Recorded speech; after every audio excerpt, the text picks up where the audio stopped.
條片咧係記錄翻2025年5月30號洗完頭髮之後嗰啲頭髮係有幾多啦。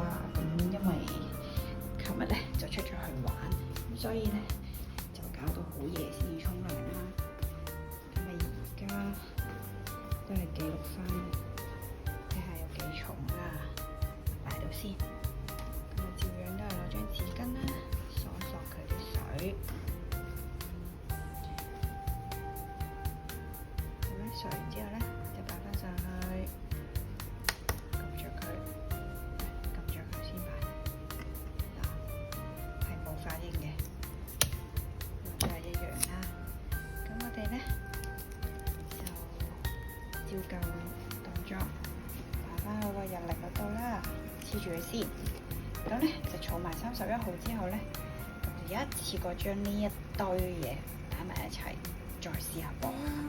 咁唔知嗰陣時播唔播到啦，咁咪期待下先。